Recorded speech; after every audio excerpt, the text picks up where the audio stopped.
ಹುಬ್ಬಳ್ಳಿ ಧಾರವಾಡ ಮಹಾನಗರ ಪಾಲಿಕೆಯ ವತಿಯಿಂದ ಈ ಬಾರಿ ಕರ್ನಾಟಕ ರಾಜ್ಯೋತ್ಸವದ ದಿನಾಚರಣೆಯನ್ನು ಅತಿ ವಿಜೃಂಭಣೆಯಿಂದ ಆಚರಿಸಲಾಗುವುದೆಂದು ಮಹಾಪೌರರಾದ ಜ್ಯೋತಿ ಪಾಟೀಲ್ ಅವರು ಹೇಳಿದರು. ಧಾರವಾಡ ಮಹಾನಗರ ಪಾಲಿಕೆಯಲ್ಲಿ ಪತ್ರಿಕಾಗೋಷ್ಠಿ ನಡೆಸಿ ಮಾತನಾಡಿದರು. ಅಕ್ಟೋಬರ್ 31 ಶುಕ್ರವಾರ ಬೆಳಗ್ಗೆ ಶ್ರೀ ಭುವನೇಶ್ವರಿ ಮಾತೆಯ ಭವ್ಯ ಮೆರವಣಿಗೆ ನಡೆಸಲಾಗುವುದು. ಮಧ್ಯಾಹ್ನ 3:30ಕ್ಕೆ ಧಾರವಾಡದ ಶ್ರೀ ಛತ್ರಪತಿ ಶಿವಾಜಿ ಮಹಾರಾಜರ ಸರ್ಕಲ್ ಮರಾಠ ಕಾಲೋನಿಯಿಂದ ಮೆರವಣಿಗೆ ಚಾಲನೆ ನೀಡಲಾಗುವುದು. KE board college, Shivaji Maharaj circle, Maratha colony, Durga hotel, Kamat hotel ರಸ್ತೆ, ಸ್ವಾಮಿ ವಿವೇಕಾನಂದ ಸರ್ಕಲ್, ಧಾರವಾಡ ಹಳೆ ಬಸ್ ಸ್ಟಾಂಡ್, ಆಜಾದ್ ಪಾರ್ಕ್ ರಸ್ತೆ, ಜುಬಿಲಿ ಸರ್ಕಲ್ ಮುಖಾಂತರ ಧಾರವಾಡ ಮಹಾನಗರ ಪಾಲಿಕೆ ಕೇಂದ್ರ ಕಚೇರಿಗೆ ತಲುಪುತ್ತದೆ. ಅದೇ ದಿನ ಸಂಜೆ 5 ಗಂಟೆಗೆ ಡಾ ಮಲ್ಲಿಕಾರ್ಜುನ ಮನಸೂರ ಕಲಾಭವನದಲ್ಲಿ ಭವ್ಯ ಸಾಂಸ್ಕೃತಿಕ ಕಾರ್ಯಕ್ರಮ ಆಯೋಜಿಸಲಾಗಿದೆ. ನವೆಂಬರ್ 1 ಶನಿವಾರ ಬೆಳಗ್ಗೆ 8 ಗಂಟೆಗೆ ಹಳೆ ಹುಬ್ಬಳ್ಳಿಯ ಶ್ರೀ ಸದ್ಗುರು ಸಿದ್ದಾರೂಢ ಸ್ವಾಮಿಯವರ ಮಠದಲ್ಲಿ ವೇದಿಕೆ ಕಾರ್ಯಕ್ರಮ ನಡೆಯಲಿದೆ. ಬೆಳಗ್ಗೆ 9ಕ್ಕೆ ತಾಯಿ ಭುವನೇಶ್ವರಿ ಭಾವಚಿತ್ರ ಪೂಜೆಯೊಂದಿಗೆ ಮೆರವಣಿಗೆಗೆ ಚಾಲನೆ ನೀಡಲಾಗುತ್ತದೆ. ಹುಬ್ಬಳ್ಳಿ ಮೆರವಣಿಗೆಗೆ ಮಾರ್ಗ ಸಿದ್ದಾರೂಢ ಮಠ, ಇಂಡಿಪಂ ಸರ್ಕಲ್, ಹಳೆ ಹುಬ್ಬಳ್ಳಿ ಸರ್ಕಲ್, ನ್ಯೂ ಮ್ಯಾದರ್ ಓಣಿ, ಬೊಮ್ಮಾಪುರ ಓಣಿ, ಹಿರೇಪೇಟ್, ಜವಳಿಸಾಲ್, ಬೆಳಗಾವ್ ಗಲ್ಲಿ, ಪೆಂಡರ್ ಗಲ್ಲಿ, ದಾಜಿಪಾನ್ ಪೇಟ್, ಸಂಗೊಳ್ಳಿ ರಾಯಣ್ಣ ಸರ್ಕಲ್, ಕಿತ್ತೂರಾಣಿ ಚೆನ್ನಮ್ಮ ಸರ್ಕಲ್, ಹಳೆ ಬಸ್ ಸ್ಟಾಂಡ್ ಮುಖಾಂತರ ಇಂದಿರಾ ಗಾಜಿನ ಮನೆ ತಲುಪುತ್ತದೆ. ಅದೇ ದಿನ ಮಧ್ಯಾಹ್ನ 3ಕ್ಕೆ ಇಂದಿರಾ ಗಾಜಿನ ಮನೆ ಆವರಣದಲ್ಲಿ ಸಾಂಸ್ಕೃತಿಕ ಕಾರ್ಯಕ್ರಮ, ಧೀಮಂತ ಸನ್ಮಾನ ಕಾರ್ಯಕ್ರಮವನ್ನು ಆಯೋಜಿಸಲಾಗಿದೆ.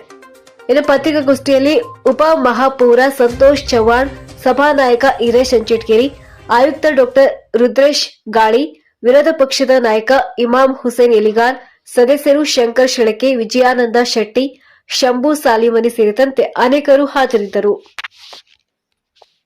ಮೊದಲನೇದಾಗಿ 31ನೇ ತಾರೀಕಿಗೆ ನಮ್ಮ ಧಾರವಾಡದಲ್ಲಿ ಪ್ರಯುಕ್ತ ತಾರೀಕು ಮಧ್ಯಾಹ್ನ 3:30 ಗಂಟೆಗೆ ನಮ್ಮ ಶಿವಾಜಿ ಸರ್ಕಲ್ದ ಕೆ ಬೋರ್ಡ್ಸ್ ಶಾಲೆ ಆವರಣದಿಂದ ಭುವನೇಶ್ವರಿ ತಾಯಿಯ ಭವ್ಯ ಮೆರವಣಿಗೆಯನ್ನ ಪ್ರಾರಂಭ ಮಾಡಿ ಹಾಗೂ ಆ ಮೆರವಣಿಗೆ ಹಲವಾರು ನಗರಗಳಲ್ಲಿ ಸಂಚರಿಸಿ ಕಡಪ ಮೈದಾನಕ್ಕೆ ಬಂದು ಅಂತ್ಯಗೊಂಡು ಅಲ್ಲಿ ಸಾಯಂಕಾಲ 5:30ಕ್ಕೆ ಸಂಗೀತ ಕಾರ್ಯಕ್ರಮವನ್ನು ಮಾಡ್ತಾ ಇದ್ದೇವೆ. ಅದೇ ರೀತಿ ಬರುವ 1ನೇ ತಾರೀಕಿಗೆ ಹುಬ್ಬಳ್ಳಿಯಲ್ಲಿ ಮೆರವಣಿಗೆ, ಭವ್ಯ ಮೆರವಣಿಗೆ, ನಮ್ಮ ಸಿದ್ದಾರೂಢ ಸ್ವಾಮಿಯವರ ಮಠದಿಂದ ಮೆರವಣಿಗೆ ಬೆಳಿಗ್ಗೆ 8:30 ಗಂಟೆಗೆ ಪ್ರಾರಂಭ ಮಾಡಿ ಪ್ರಮುಖ ಬೀದಿ ನಗರಗಳಲ್ಲಿ ಸಂಚರಿಸಿ ಗ್ಲಾಸ್ ಹೌಸಿಗೆ ಬಂದು ಮೆರವಣಿಗೆ ಅಂತ್ಯಗೊಂಡು ಅದೇ 1ನೇ ತಾರೀಕಿಗೆ ಸಾಯಂಕಾಲ ಧೀಮಂತ ಸನ್ಮಾನ ಕಾರ್ಯಕ್ರಮವನ್ನು ಹಮ್ಮಿಕೊಂಡಿದ್ದೇವೆ. ಈ ಎಲ್ಲ ಕಾರ್ಯಕ್ರಮಗಳಿಗೆ ಹಲವಾರು ಸಮಿತಿಗಳನ್ನು ಮಾಡಿದ್ದೇವೆ. ಸಮಿತಿಯನ್ನು ನಾವು ಒಂದು ಪ್ರಚಾರ ಮತ್ತು ಸಂಘಟನೆ ಸಮಿತಿ ಅಂತ ಮಾಡಿದ್ದೇವೆ, ಅಲ್ಪೋಪಹಾರ ಸಮಿತಿ ಮಾಡಿದ್ದೇವೆ, ಹಾಗೂ ಧಾರವಾಡದಲ್ಲಿ ಮೆರವಣಿಗೆಗಾಗಿ ಒಂದು ಪ್ರತ್ಯೇಕ ವಿಭಾಗವನ್ನು ಮಾಡಿ ಮತ್ತು ಸಾಂಸ್ಕೃತಿಕ ವೇದಿಕೆ ನಿರ್ಮಾಣ ಮತ್ತು ನಿರ್ವಹಣೆ ಸಮಿತಿಯನ್ನು ಮಾಡಿದ್ದೇವೆ.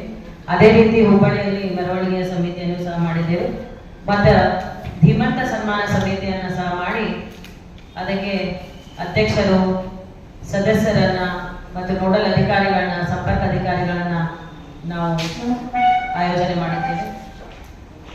ಅದೇ ರೀತಿ ಧೀಮಂತ ಸನ್ಮಾನ ಕಾರ್ಯಕ್ರಮಕ್ಕೆ ಸಾಕಷ್ಟು ಕ್ಷೇತ್ರಗಳಲ್ಲಿ ಅಂದರೆ 23 ಕ್ಷೇತ್ರಗಳಲ್ಲಿ ಧೀಮಂತ ಸನ್ಮಾನ ಪ್ರಶಸ್ತಿಯನ್ನ ಕೊಡುವ ಒಂದು ವಿಚಾರವನ್ನು ಮಾಡಿ ಮತ್ತೆ ನಮ್ಮ ನಿನ್ನೆ ಧೀಮಂತ ಸನ್ಮಾನದ ಅರ್ಜಿಗಳನ್ನ ನಮ್ಮ ಉಪಮಹಾಪೌರರ ಹಾಗೂ ಹುಬ್ಬಳ್ಳಿ ಧಾರವಾಡ ಕಚೇರಿಯಲ್ಲಿ ಅದನ್ನು ತಲುಪಿಸುವಂಥ ವ್ಯವಸ್ಥೆಯನ್ನು ಮಾಡಿದ್ದೇವೆ.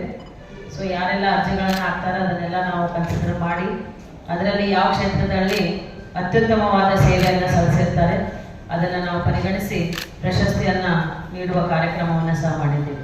ಇಲ್ಲ ಒಂದು ಕಾರ್ಯಕ್ರಮ ಮತ್ತು ಇಲ್ಲಿ ಧಾರವಾಡದಲ್ಲಿ ಸಾಯಂಕಾಲ ಅಜಯ್ ವಾರಿಯರ್ಸ್ ತಂಡದಿಂದ ಸಂಗೀತ ಕಾರ್ಯಕ್ರಮವನ್ನು ಹಮ್ಮಿಕೊಂಡಿದ್ದೇವೆ.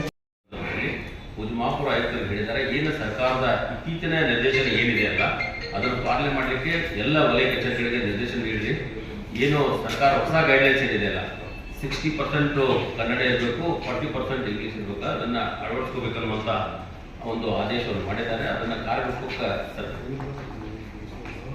ಒಟ್ಟಾರೆ ಈ ಸೆನ್ಸಸ್ನಲ್ಲಿ ನಮ್ಮ ಅಧಿಕಾರಿಗಳು ಸಂಪೂರ್ಣವಾಗಿ ತೊಡಗಿಸಿಕೊಂಡಿದ್ರು ಸಹ ನಮ್ಮ ನಿನ್ನೆ ಸಹ ಅಧಿಕಾರಿಗಳು ಆ ಸಂಪರ್ಕವನ್ನು ಮುಗಿಸಿ ಬಂದು ಈಗ ಮಾಡಿದ್ದಾರೆ. ಬೇರೆ ಬೇರೆ ಸಂಘ ಸಂಸ್ಥೆಗಳು ಕನ್ನಡಪರ ಎದುರುಗಳು ಚಟುವಟಿಕೆಗಳನ್ನು ಮಾಡ್ತಾ ಇದ್ದಾರೆ. ಅವಕ್ಕೂ ಸಹ ಈಗ ಜಿಲ್ಲಾ ಒಲಿಂಪಿಕ್ ಅಸೋಸಿಯೇಷನ್ ನಮ್ಮ ಸೂರ್ಯಪಟ್ಟ ನೇತೃತ್ವದಲ್ಲಿ ಕ್ರೀಡಾಕೂಟ ಮಾಡಿದೆ, ಅದಕ್ಕೂ ಸಹ ನಾವು ಪಾಲಿಕೆಯಿಂದ ಸಹಾಯಧನ ಮಾಡ್ತಾ ಇದ್ವಿ. ಮತ್ತೆ ಯಾವುದಾದ್ರೂ ಸಂಘಗಳು ಬಂದರೆ ಸಂಯುಕ್ತ ಅವ್ರಿಗೂ ಸಹಾಯಧನ ಮಾಡಿ ಸಂಯುಕ್ತ ಹಸ್ತದಲ್ಲಿ ಮಾಡ್ತಾ ಇದ್ದೀವಿ. ಕನ್ನಡ ಪರ ಯಾರಾದರೂ ವಿದ್ಯಾವರ್ಗ ಸಂಘ ಆಗಲಿ ಇನ್ನಿತರ ಆಗಲಿ ಒಂದು ಚಿಂತನೆ ಸಭೆಗಳನ್ನು ಮಾಡಿ ಅಥವಾ ಒಂದು ವಿಚಾರ ಸಂಕಿರಣಗಳನ್ನು ಮಾಡಿದರೆ ಅದಕ್ಕೂ ಸಹ ನಾವು ಸಹಾಯ ನೀಡ್ತೀವಿ ಅಂತ ಹೇಳಿದ್ವಿ. ಈಗ ಪಾಲಿಕೆಯಿಂದ 2 ದಿನಗಳ ಕಾಲ ಕಾರ್ಯಕ್ರಮಗಳನ್ನು ಮಾಡ್ತೀವಿ. ಏನು ಪ್ರತಿನಿತ್ಯ ಮಾಡಿದ್ವಿ, ವಿಶೇಷವಾಗಿ ಇವತ್ತು ಸಂಗೀತ ಕನ್ನಡ ಉತ್ಸವ ಅನ್ನುವಂಥ ಕಾರ್ಯಕ್ರಮ ಮತ್ತು ಕನ್ನಡ ಪರ ಹಲವಾರು ಏನು ಸಂಘಟನೆ ಅವ್ರಿಗೂ ಸಹ ವೇದಿಕೆಯನ್ನು ಸ್ಥಳೀಯ ಕಲಾಕಾರರಿಗೂ ಅವಕಾಶ ಕೊಡಲಾಗಿದೆ. ಬೇರೆ ಹಂತದಲ್ಲಿ ಇದ್ದಂಥ ಸಂದರ್ಭದಲ್ಲಿ ಯಾರಾದರೂ ಕಾರ್ಯಕ್ರಮಗಳನ್ನು ನಾವು 1 ತಿಂಗಳನ್ನ ರಾಜ್ಯೋತ್ಸವ ಕುರಿತು ಮಾಡ್ತೇವೆ ಅಂತ ಬಂದಾಗ ನಮ್ಮ ಪಾಲಿಕೆಯಲ್ಲಿ ತೀರ್ಮಾನ ತಗೊಂಡು ಅವರಿಗೆ ಸೂಕ್ತವಾದಂಥ ಸಹಾಯಧನವನ್ನು ನಾವು ಮಾಡ್ತೀವಿ. ನಮ್ಮ ಸಹಕಾರದಲ್ಲಿ